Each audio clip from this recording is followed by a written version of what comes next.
Hello, everybody. Scott Golden here with a SmackDown review for the 30th of the month of October. Can't believe we're in November already. Can't believe 2021 is literally months away. But in any event, October 30th, 2020 edition of SmackDown. Better show than normal. I can't say I'm completely thrilled with the show, but there are enough storyline developments that it's worth engaging with a little bit more than normal. And it's certainly something to where you look at it and you go, at least they're trying something. Not that I have a ton of faith in their ability to remain connected to a committed storyline direction, but at least they're trying, which is more than they normally do. And it's interesting because there's talk that Triple H, otherwise known as Paul Levesque, has taken over writing SmackDown, or at least did for the week. Who knows how true that is? Anyway, we open with Roman Reigns out, and he's out with Paul Heyman, of course. Jey Uso handing in the middle of the ring. Uso is ordered to fall in line and acknowledge Reigns as tribal chief. They recapped the match from Hell in a Cell. Uso yelled that Reigns didn't beat him, he didn't quit. And Reigns tells him he's tired of hearing excuses. Reigns told him to basically the equivalent of shut up and fall in line. Uso won't fall in line because he doesn't respect him. He can't believe Reigns did this to him. Reigns noticed he did all of it all for the championship. Everyone in the family wants Reigns in the role. Uso's furious. He gets in Reigns' face. Basically says, what's he going to do? Uso yells that he hates Reigns and Reigns basically believes that he's hated, but he still has to fall in line at the end of it. Reigns consoled Uso and rubbed his head and walked away. And Uso finally does fall in line at the end of the night. We'll get there before the end of this. So, Survivor Series qualifier, Kevin Owens defeats Dolph Ziggler with Robert Roode. Owens and Ziggler do have a good match here. Owens is a guy who, when he's inspired and he has somebody that's willing to bump around for him, he is really good. When he doesn't, his quality falls off. Ziggler, a utility player from the beginning, and really is in a good space. Owens gets an early advantage. Roode distracts. Pace slows down. Owens recovers and nails Ziggler with a back elbow. And Ziggler tries to zigzag. Owen holds onto the ropes. Owens attacks and drops a knee. Roode attacks again. I actually like the Roode and Ziggler team. And referee catches Roode eventually, sends him back to the backstage area. We go to break. We come back. Ziggler is in control, and he works over the leg of Owens.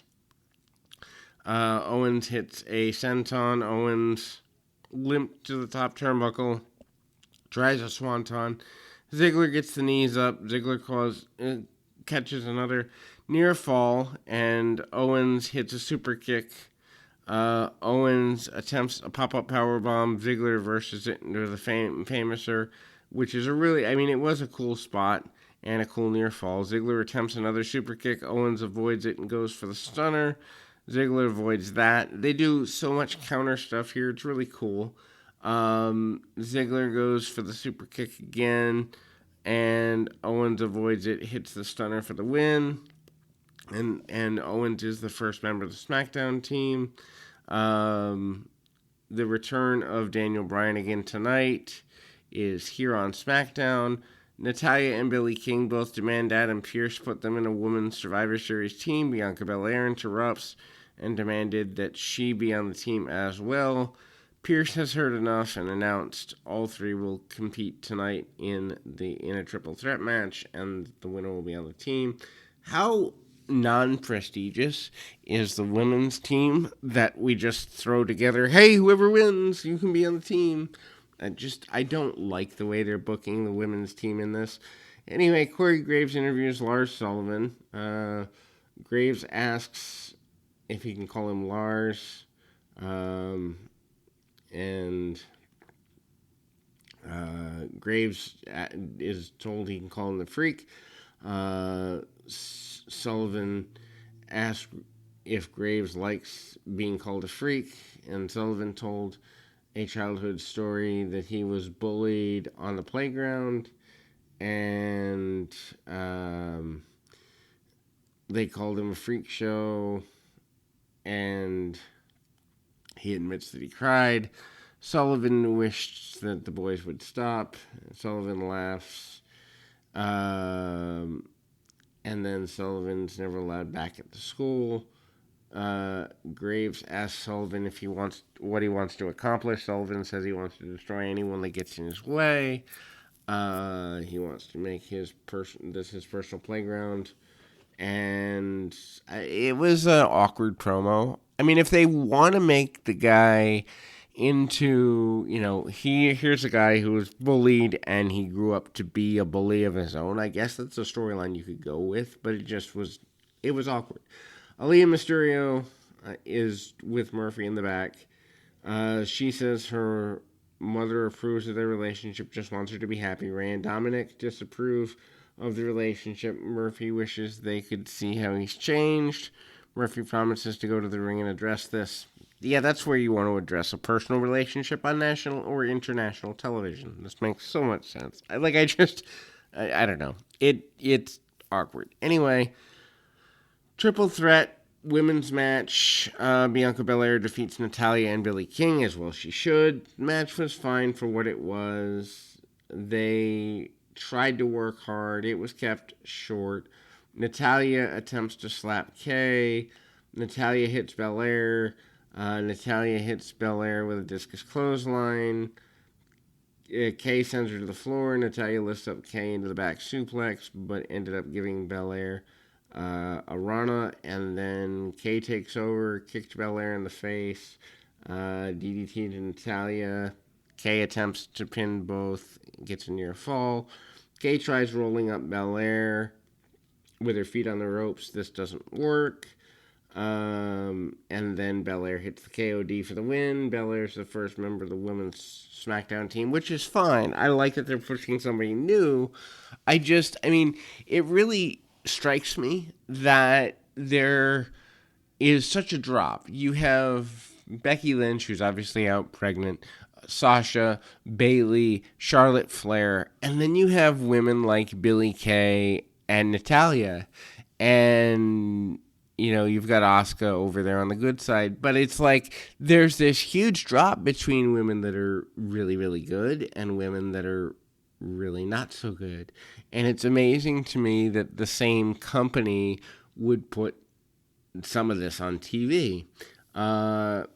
Carmella enjoys a drink. She talks about her pending return, which isn't good for business. And she said she'd do whatever it takes to get ahead. She's going to return next week. Murphy tries to apologize to Ray and Dominic Mysterio. The happy couple, Aaliyah and Murphy, make their way into the ring. He begs for Ray and Dominic to come to the ring, and then it's kind of there. Seth Rollins' music hits. He makes his way to the ring. Rollins noticed Ray and Dominic would never accept him and what's going on between them. Rollins pointed out that he'll accept Murphy and the relationship. He embraces Murphy and Aaliyah's relationship. He'd even marry them right now. That's a bit extreme since they've been dating for 2 months at most. Anyway, Rollins accepts Murphy, so he'd also accept Aaliyah. Rollins isn't a bad guy in the situation, and Aaliyah knows that. Rollins feels that Ray is being overprotective and trying to control. Rollins makes fun of Dominic. Dominic runs down and attacks Rollins. Dominic runs down and attacks Rollins, and Murphy pulls Dominic off and attacks Rollins instead. Rollins runs to the ring, and Dominic got in Murphy's face.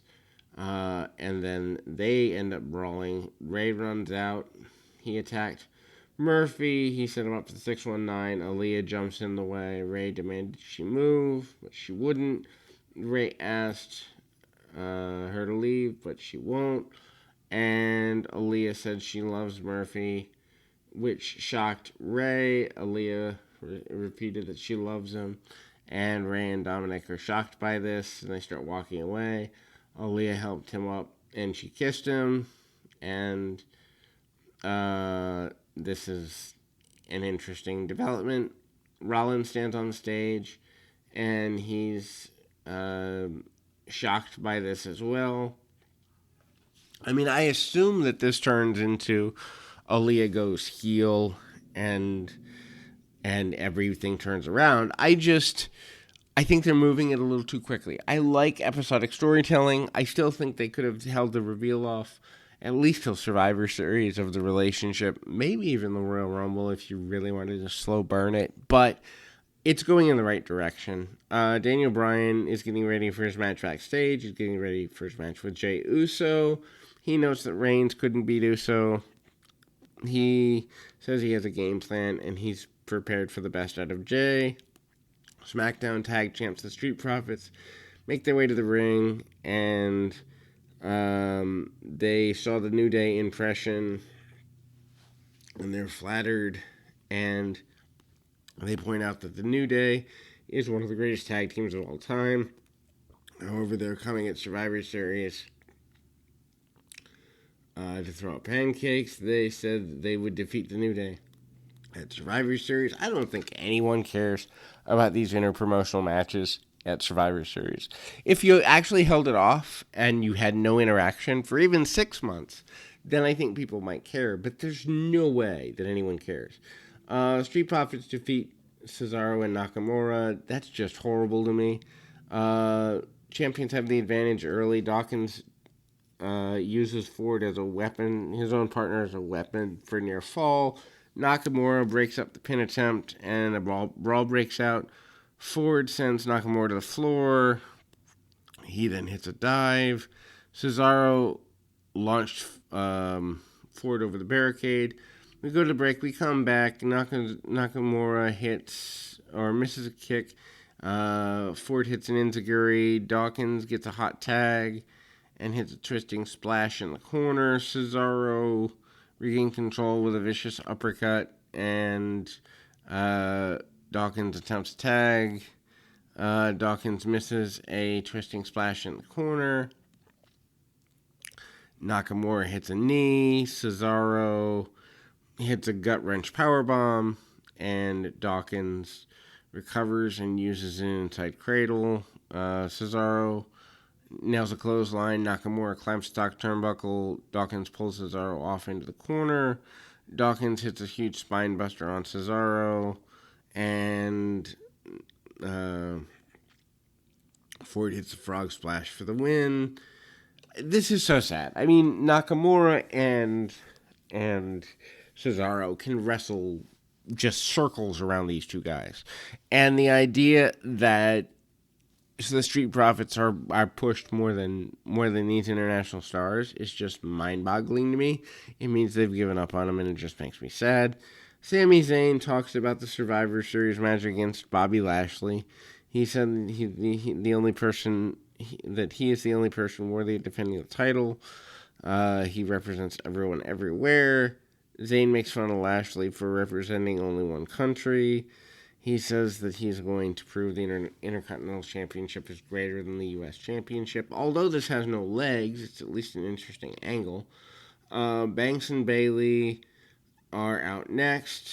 Sasha makes her way to the ring as the new women's champion. She brings out the same chair that Bayley used to attack her and tried using at Hell in a Cell. Banks sits in the chair, thanks Bayley, notes that Bayley stabbed her in the back.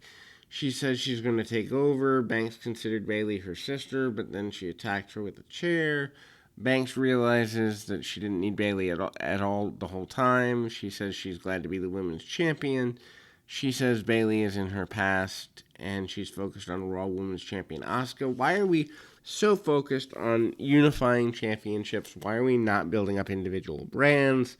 Anyway, Bayley's music hits. She makes her way out, and Bayley notes that Banks made her sign the contract under duress, and she didn't really lose the title. Bayley notes that everyone knows Banks can't beat Asuka without her help, and they're going to have a match next week and to enjoy her 13-day reign as champion. And then they basically are going to square off again. Again, there's no reason for Banks to have, if you're going to continue the feud, there's no reason for Banks to have won at Hell in a Cell. To me, I would have played this off at the Rumble. I would have paid it off at Mania. I would have made the chase longer, and that would have been more satisfying. Anyway, Men's Survivor Series match, Jey Uso defeats Daniel Bryan in what has to be considered shocking, at least to me. Uso and Bryan do have a good match. It starts slow, finishes hot, and post-match angle is done well, and Jey Uso turns heel. Basically, match begins. Uso is upset over having to submit, emotionally anyway, to Roman Reigns earlier. He jumps Bryan at the bell. Bryan fights back, and Uso hits a Samoan drop. Uso stomps Bryan in the corner, continues to beat him down rather aggressively, lands on his feet off a backflip from the top rope, and hits a clothesline, and then Bryan hits the yes kicks. Uso avoids the last kick, rolls to the floor. Roman Reigns' music hits. He comes out to ringside. Back from the break, Uso and Bryan fight on the top turnbuckle. Bryan escapes and attempts a back suplex off the top rope. Uso turns it, and Bryan counters and scores a near fall. Both guys actually get near falls off this exchange. Bryan sent Uso to the floor. Bryan attempts a dive. Uso nails a super kick, and Uso tries a splash, but Bryan gets the knees up and locks on the label lock. Uso fights out, makes it to the ropes. Bryan fires up, hits the running drop kick in the corner. Uso rocks him with a super kick. Uso then hit splash off the top for a surprise win. This is a big win for Uso, especially if they're going places with the character. Jey joins Kevin Owens on the Men's Survivor Series team. Post-match, Reigns gets in the ring. Uso declared that he's with Reigns and that Reigns is the head of the table. And Uso manages to fall in line randomly out of nowhere. Reigns looks at Bryan. Uso then hits another super kick on Bryan and another splash. Uso said he understands now. He loves him. And Reigns gives Uso orders. Uso drags Bryan out of the ring and continues to beat him down. Clears the announce table. Uso hits a splash off the top turnbuckle onto the table. Reigns watches approvingly, and they close with Jey Uso attacking Bryan. Cool turn.